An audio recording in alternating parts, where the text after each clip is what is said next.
बेहतरीन drama serial शिकंजा के इस एपिसोड में हम देखेंगे कि आखिरकार रिदा ने अपनी आंखों से सारे मामलात को देख लिया और देख के उससे ये चीज़ बर्दाश्त ही नहीं रही, क्योंकि अरहम काफ़ी ज़्यादा खुश था जीनत के साथ। ये चीज़ उसको बिल्कुल भी बर्दाश्त नहीं और उसकी बर्दाश्त से बाहर होकर ज़मीन पर गिर जाती है। फिजा अपनी बहन को देख के काफ़ी उदास, काफ़ी परेशान हो जाती है और कहती है कि देखो हौसला करो, जो होना था सो हो गया है, अब तुम्हें हिम्मत बढ़ानी होगी। मैं तुम्हें पहले ही सब कुछ बताना चाहती थी, लेकिन जब देखेंगे कि वो जानती थी कि रिदा ये सब कुछ हिम्मत नहीं कर पाएगी देखने की। देख के उसकी काफी ज्यादा आंखें जो है बटीटर से जाती हैं और वो काफी ज्यादा हैरान होती है।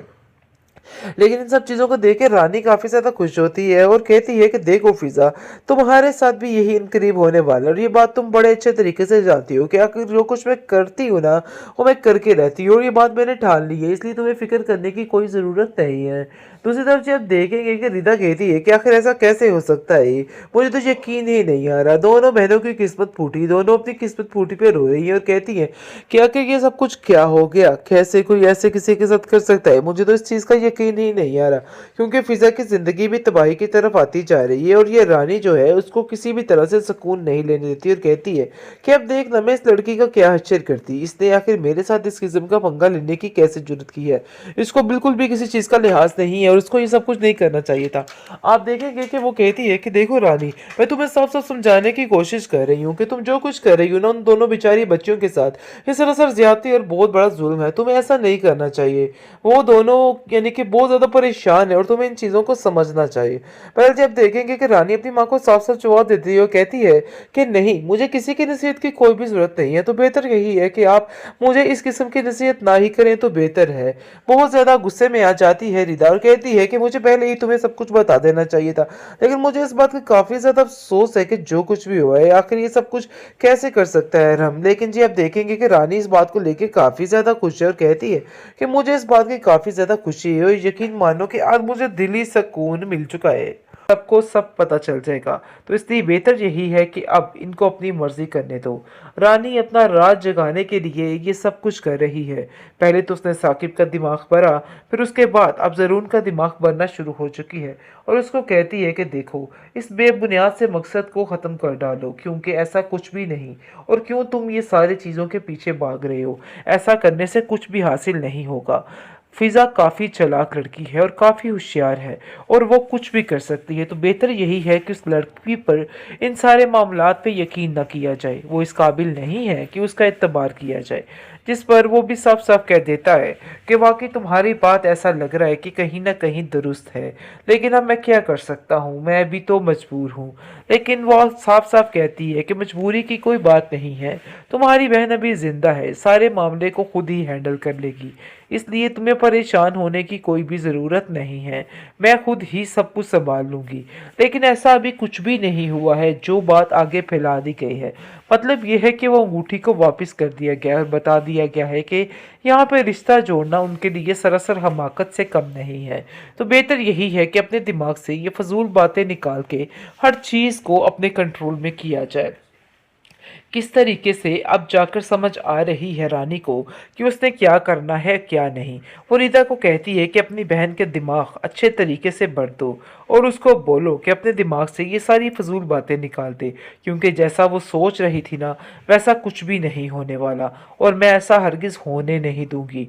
अफसोस की बात तो ये रही कि इस सब कुछ जानते हुए उसकी माँ कुछ भी नहीं कर पा रही और खामोशी से बस ये सारा मामला देख रही है और किसी को कुछ मना नहीं कर रही, लेकिन वो जानती है कि उसके घर पर इन सब चीज़ों का असर पड़ेगा।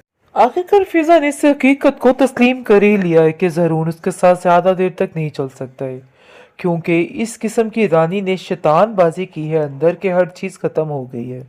किस तरीके से उसने अपने बाप और माँ को दिमाग ख़राब करके उनके दिमाग से फ़िज़ा नामी पट्टी ख़त्म कर दी है और उसे कहा है कि नहीं, फ़िज़ा इस काबिल नहीं है कि वो इस घर की बहू बन सके, जिसके लिए आप लोगों को कोई फ़ैसला लेना होगा। जिसको सुनकर साफ साफ कह देता है उसका बाप कि देखो, मैं उस जगह पे रिश्ता जोड़ना अपनी तौहीन समझता हूँ।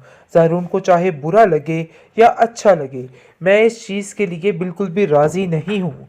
जिसको सुनकर साफ साफ कह देती है रानी कि देखो, अपने दिमाग को दुरुस्त करो। मैं तुम्हें इतना कहना चाहती हूँ कि अपने दिमाग से ये सारे ख्यालात निकाल दो, क्योंकि अब जाकर ज़रून को कल आ चुकी है और उसने खुद इस बात को एक्सेप्ट कर लिया है। तो बेहतर यही है कि तुम भी इस चीज़ को एक्सेप्ट कर लो कि अब तुम्हारा यहाँ पे कोई भी खेल नहीं चलने वाला। बहुत जल्द तुम्हारी सारी असलियत खुल के खुद ही सामने आ जाएगी, जिसको सुनकर साफ-साफ वो भी कह देती है कि आप कैसी बातें कर रही हैं। मेरी बहन ऐसा नहीं कर सकती। यानी कि उसने ऐसा कुछ भी नहीं किया है कि जिसकी वजह से उसको इतनी बड़ी सज़ा मिल जाए। जिसको सुनकर रानी कहती है कि बस कर दो तुम लोग, क्योंकि आप लोगों ने जो करना था सो कर लिया है। अब मज़ीद इस तरह की बातें करके आखिर क्या साबित करना चाहते हो? क्या तुम मुझे बता सकती हो कि तुम ये सब कुछ करके साबित क्या करना चाहती हो? जिसको सुनकर वो रानी को कहती है कि बस आपको मैंने ये कह दिया है कि बहुत जल्द ज़रून बाई की आंखों से आपके झूठ का पर्दा उतर जाएगा और फिर इनको समझ आ जाएगी कि आखिर हकीकत क्या थी। आप बिला वजह हम दोनों पे इस तरह से तोहमत लगा के अपनी ज़िंदगी को तो सुकून से कर सकती हैं, लेकिन अपनी आखिरत को कैसे संवारेंगी? आपने बहुत ही गलत किया है। जिस पर फिज़ा साफ-साफ रिदा को कहती है कि देखो रिदा, कुछ भी कहने की ज़रूरत नहीं है। वो लोग जो कुछ भी समझ रहे हैं हमारे बारे में उन्हें समझने दो, क्योंकि मज़ीद सफाइयाँ देना सरासर बेवकूफ़ी है। लेकिन जब वक़्त आने पर हर चीज़ खुल के सामने आएगी, तो फिर सबको सब पता चल जाएगा। तो इसलिए बेहतर यही है कि अब इनको अपनी मर्ज़ी करने दो। रानी अपना राज जगाने के लिए ये सब कुछ कर रही है।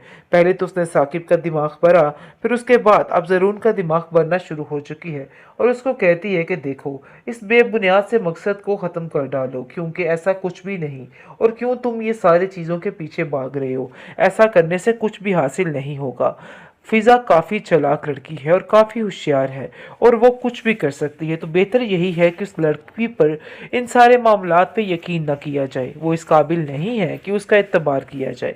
जिस पर वो भी साफ-साफ कह देता है कि वाक़ई तुम्हारी बात ऐसा लग रहा है कि कहीं न कहीं दुरुस्त है, लेकिन अब मैं क्या कर सकता हूँ? मैं भी तो मजबूर हूँ। लेकिन वो साफ-साफ कहती है कि मजबूरी की कोई बात नहीं है, तुम्हारी बहन अभी ज़िंदा है, सारे मामले को खुद ही हैंडल कर लेगी। इसलिए तुम्हें परेशान होने की कोई भी ज़रूरत नहीं है, मैं खुद ही सब कुछ सँभाल लूँगी। लेकिन ऐसा अभी कुछ भी नहीं हुआ है, जो बात आगे फैला दी गई है। मतलब ये है कि वो अंगूठी को वापस कर दिया गया है और बता दिया गया है कि यहाँ पे रिश्ता जोड़ना उनके लिए सरासर हमाकत से कम नहीं है।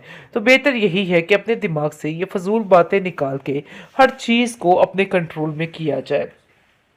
किस तरीके से अब जाकर समझ आ रही है रानी को कि उसने क्या करना है क्या नहीं। वो रीता को कहती है कि अपनी बहन के दिमाग अच्छे तरीके से भर दो और उसको बोलो कि अपने दिमाग से ये सारी फजूल बातें निकाल दे, क्योंकि जैसा वो सोच रही थी ना वैसा कुछ भी नहीं होने वाला और मैं ऐसा हरगिज़ होने नहीं दूंगी। अफसोस की बात तो ये रही कि इस सब कुछ जानते हुए उसकी माँ कुछ भी नहीं कर पा रही और खामोशी से बस ये सारा मामला देख रही है